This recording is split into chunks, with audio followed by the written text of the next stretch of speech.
Now, imagine if you were told that there is a secret society with a time machine. Whenever Earth is threatened with mass extinction or destruction, they use the time machine to make Earth travel back in time, and in new reality, they stop the Earth before that happens. But every time travel have its own consequences. Welcome to my channel, and let's start today's story.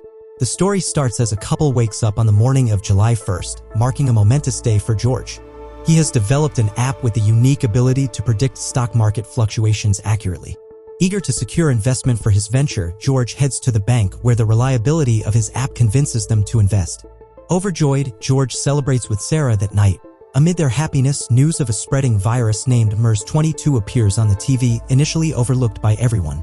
As months pass, Sarah becomes pregnant, prompting her decision to marry George. Simultaneously, George's app gains fame as it performs exceptionally well. However, as December approaches, the world undergoes a drastic transformation. The once ignored virus now wreaks havoc globally, claiming millions of lives daily, overwhelming hospitals, and causing shortages of essential supplies. When George, accompanied by Sarah, visits the hospital, he observes a sudden, ominous change in his surroundings. In an instant, everything turns blank. Upon reopening his eyes, he discovers that it is July 1st again, 6 months in the past. George is astonished to find himself back in time, and what's even more peculiar is that only he retains the memories of events up to December. As George grapples with this bewildering situation, he realizes that Sarah has no recollection of the events, instilling fear in him. On the day he was supposed to secure a loan from the bank, he discovers that the manager has no memory of their previous interactions. The weird behavior of George makes the manager reject his loan. George stands alone in possessing the knowledge of the entire future timeline. This strange situation terrifies him. George, now troubled and confused, goes home and warns Sarah that mshorror virus is going to spread in the future, causing global devastation. However, Sarah does not believe him, and from here, time begins to pass in a way that brings further distress to both George and Sarah. As days go by, Sarah becomes increasingly distressed by George's actions, and George, without his app and with poor financial conditions, is abandoned by Sarah for these reasons. This means that in this new timeline, their marriage never happened, and George didn't become famous. However, George had grown tired of explaining to everyone that he had already lived through this future. In the midst of this, he encounters a mysterious woman named Archie who believes his story. She gives George a card with an address and informs him that if he undergo time travel again, George should meet her at this address. Slowly and steadily months pass again. This time, the same virus spreads again and people are dying. However, Sarah is not with George this time, and he discovers that Sarah is now dating her coworker, Carlos. But once again, as soon as December arrives, the entire Earth undergoes time travel. When George wakes up on July 1st, he is overjoyed to find Sarah again. Quickly reaching the specified address, he meets with Archie, who begins to explain the recurring time travel phenomenon. Archie tells George that Earth has to undergo time travel repeatedly to save it from various threats. However, no one else remembers this, and George is among the 0.0000001% of people who have mutated genes. This means that whenever Earth undergoes time travel, George retains memories of the previous timeline. Therefore, only George remembered that they had gone back in time, and others didn't remember anything. And those without mutated genes take a serum to make this happen, like Archie herself. She says that George had already gone through 20 time jumps but only remembers last 2 jumps because he has mutated recently. Archie explains further that she is a member of a secret organization called the Lazarus Project. This organization possesses a time machine and selects only a few chosen individuals who is responsible of time traveling the Earth. Whenever the world is on the brink of a catastrophic event, they send the entire Earth back to a time 6 months prior. Archie reveals that the organization has saved the Earth numerous times, preventing nuclear wars caused by USA-Russia, stopping World War III because of Pakistan-India, stopping new type of smallpox to spread from a lab, and now for this time, preventing the spread of a new virus mshorror. Only available checkpoints are January 1st and July 1st. They can't time travel on random days, only on these specific days, and only the mutated individuals, like George, retain memories of the time travel. Archie brings George to her main headquarters, where he meets the team led by Wes. Besides Archie, there's Greta, Blake, Eric, and Shiv. All of them are from special forces like MI5. Except for Shiv, he had known about time travel since birth. He was born with mutant gene, and now the team is working together to create an antidote for the new virus. However, there is another significant threat. A nuclear bomb big boy has been stolen from Iran, and they need to find it to prevent a blast. After learning all this, George is offered the opportunity to join the organization and he agrees. They have a tradition before saving world, they always have a cocktail. George joins the entire team to work together. They starts his training. As George is app developer, he does work related to that. In the midst of this, he found out that the person who stole the nuclear bomb from Iran is not just anyone but an agent named Denis Rebrov. Denis used to work for Lazarus Project before, meaning he already knew about time travel. This makes him even more dangerous. The team collaborates to locate Denis, and during this time, George has a chance encounter with Carlos at a party. After Carlos' request, George suggests investing in a company which about to go bankrupt. Next day, Carlos starts threatening Sarah because George's advice led to him losing all his money. Carlos pushes Sarah and was about to hit by truck, but George saves her. The next day, they discovers that the location of Denis and the bomb has been found. They head to Paris. The team splits, with George and Eric stay out monitoring them from outside. Archie, along with the rest of the team, raids Denis's location. However, Denis proves to be cunning, systematically taking down each team member, including Archie. Meanwhile, George and Eric focus on chasing Denis, who attempts to escape on a bike. After intense chase, they finally catch up, causing Denis to crash. Denis then shoots down Eric. Meanwhile, the police arrive at the scene. Trapped, Denis triggers the nuclear bomb, causing casualties in the millions. As the mission fails, everything resets to July 1st. George is relieved that he is still alive. While George leaves for his office after letting Sarah go, Archie calls to inform him that they have a new lead on Denis. This time, they can act earlier. Carlos starts threatening Sarah because George's advice led to him losing all his money, and amidst this argument, Sarah meets with an accident involving a truck, severely injuring her. This time, George couldn't save her. Quickly, George rushes her to the hospital where the doctors inform him that Sarah is in a coma. They are uncertain about when she will wake up or if she will survive. George asks Archie to reset time again to prevent Sarah's accident from happening. However, Archie reveals a surprising fact: their organization avoids conducting time travel for personal reasons. Because each time when we go back in time, it created multiple different versions of timeline. For example, if someone is born in a timeline might not be born in another timeline.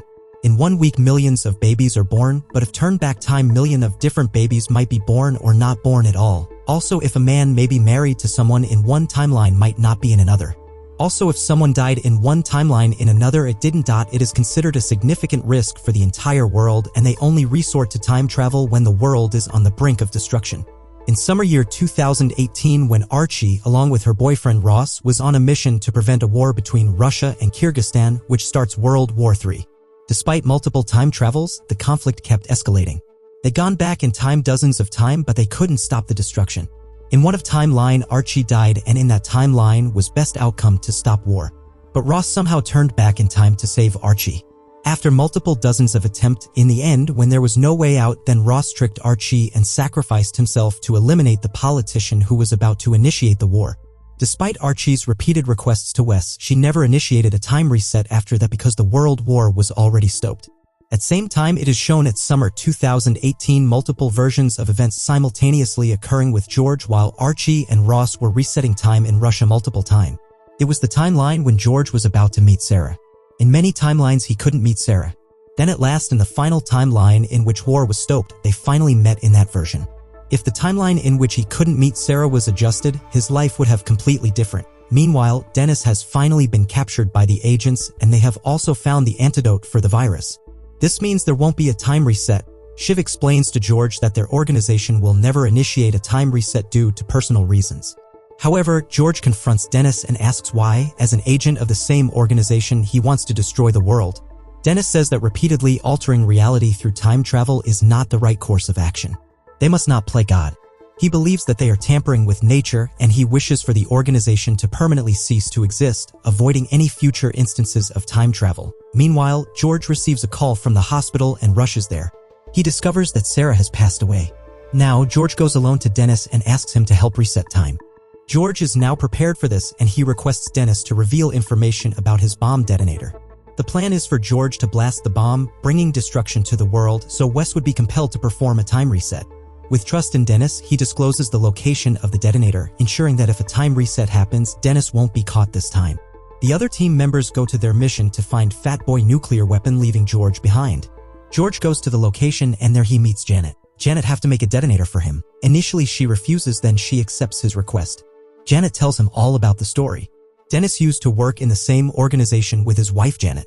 In the year 2017, when Janet became pregnant, Shiv and the other agents were on a mission to prevent the use of a biochemical weapon.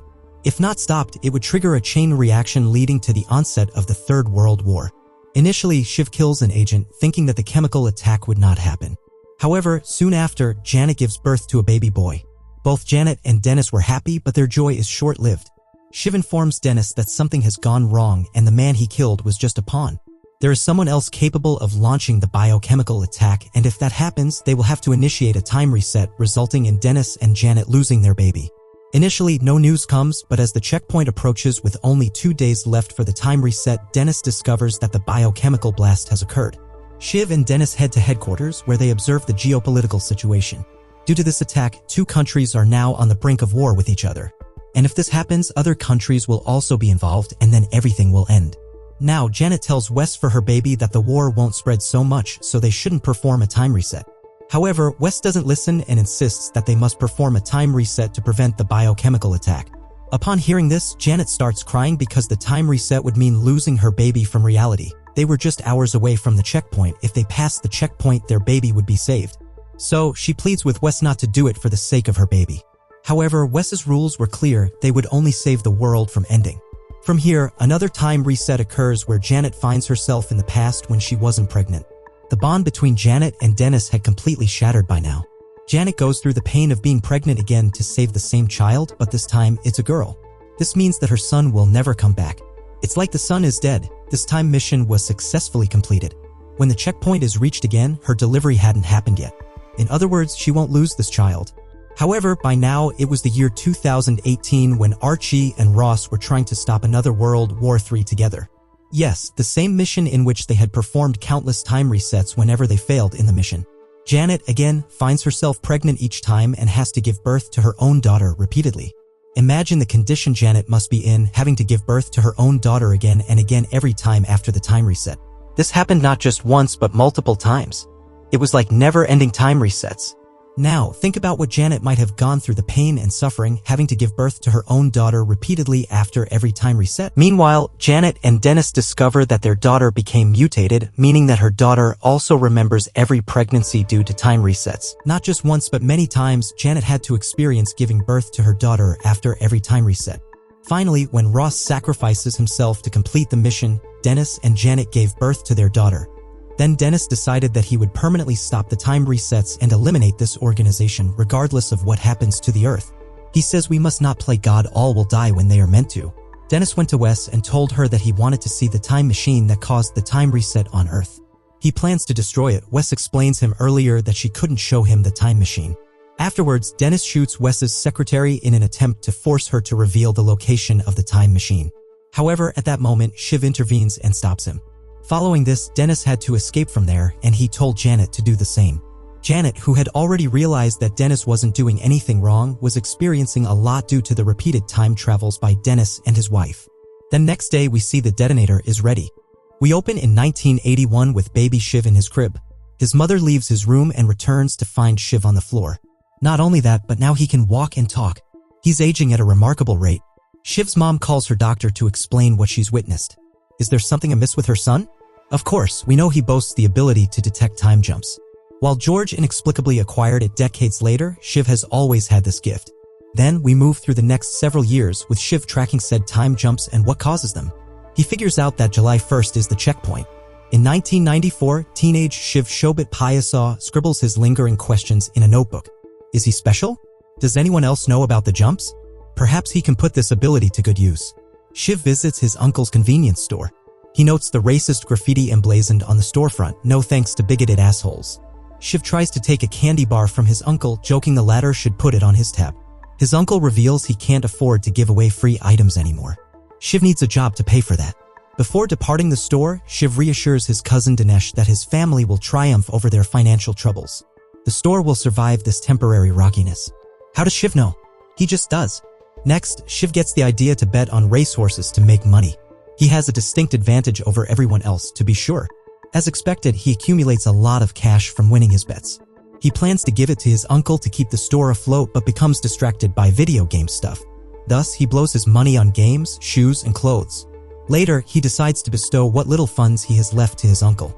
Unfortunately, he arrives at the store to find it ablaze. Shiv's father embraces him tearfully. It appears his uncle and cousin didn't survive either. Thankfully, July 1st arrives and the Lazarus Project rolls back the clock after saving the world again. Shiv excitedly embraces Dinesh. We fast forward to September 3rd when Shiv's uncle's store went up in flames in the other timeline. Shiv enters the establishment to find Dinesh pouring gasoline on the floor. His plan? Burn down the building and collect the insurance money. However, Shiv reminds him they're standing in a store with abundant paper and alcohol. They'll incinerate instantly. Shiv calls the police, who arrest Dinesh. Shiv arrives home wherein Wes awaits him. She's there to recruit him for the Lazarus Project. Now we're in the present. Shiv interrogates Dennis regarding what the Lost Glories maps found during their mission meant. The map may help them to find location of nuclear weapon. Dennis doesn't give an inch. Dennis's face is a bruised mess. In headquarters, Ryan shows Wes, Shiv, Archie, Greta, the Dane, Blake, and George various map configurations in a bid to assess a location. Archie surmises it's a code. George confronts Shiv in the bathroom about Dennis's facial injuries. He accuses Shiv of going too far with his interrogations. Naturally, Shiv wonders why George is visiting Dennis of his own volition. Archie asks George to accompany her for drinks at the pub. He's secretly attempting to crack the code regarding the Lost Glories maps. Initially, he declines her offer, but she pulls the superior card. While at the pub, George asks Archie about interrogating Dennis. He believes the Lazarus Project's methods are too cruel. They don't quite align with their morally sound cause. Archie asserts they must do what they can to save the planet. Plus, Dennis is a wanted terrorist. She urges George to hold fast to that strong moral compass as he continues to work for Lazarus Project. Then she storms out. Later, George discovers what the maps mean. They spell out an IP address in Romania. He chats with Sarah's dad about funeral arrangements, but George doesn't want to dig into that. He plans to bring her back anyway. George uses Sarah's credit card, which hasn't been cancelled yet, to buy his plane ticket to Bucharest. Next, George calls Archie to inform her he's not feeling well and must take a few sick days. Shiv answers her phone. Naturally, he grows suspicious. He asks Ryan to hack George's bank statements. He delves into George's work concerning decoding the maps and what the latter discovered. Then he orders Ryan to dig into Sarah's banking stuff. He finds the Bucharest plane ticket purchase. George boards his plane and lands in Romania. Meanwhile, Ryan assists Shiv with tailing George. George embarks on a train trip to the IP address location with Shiv hot on his heels. Ryan texts Shiv to inform him that George is in the dining car. However, George catches onto Shiv following him and surprises his pursuer. He knocks Shiv unconscious and steals his gun. Then George utilizes a fire extinguisher to smash open a window, clamber out of said window, and make a run for it across a field. After Shiv wakes, he pursues George on foot. George runs through a nearby village, crashing into people's homes and climbing through windows. Shiv isn't far behind him. George falls out of a window and lands on his back, which knocks the wind out of him. Once he regains his bearings, George steals a motorbike and flees. Following suit, Shiv swipes a car to give chase. Well, except George is on a motorbike. He causes Shiv to crash into some rubble. Both men emerge from the wreckage, guns raised and ready to rumble. Shiv is fully prepared to bring George back to England, kicking and screaming, so he can pay for his crime. Suddenly, George shoots Shiv in the stomach. He vows to blow up the world to reset the clock, reviving Sarah and Shiv in turn. Shiv promises to hunt George down when that happens. Then, George shoots Shiv in the head. Later, Ryan texts Shiv's phone and asks about the next steps. George responds as Shiv, asking Ryan for a favor that must remain off the books. We see Ryan visit Dennis to deliver a message from George. Big plans are afoot. Dennis turns around and cups his ear with his hand as if to say, "Can you come closer?" "I missed that." Ryan steps forward hesitantly. The guard arrives with food for Dennis. He finds Dennis with his arms encircling Ryan's neck. Dennis snaps it, killing the poor young man. The guard sets off the alarm. After Dennis snaps Ryan's neck, he stands up with his hands out. Meanwhile, George stuffs Shiv's body into the trunk of the car. George drives toward his destination as lightning lights up the sky. These were 4 episodes of the series. If you enjoyed my video, don't forget to like, subscribe if you want next part.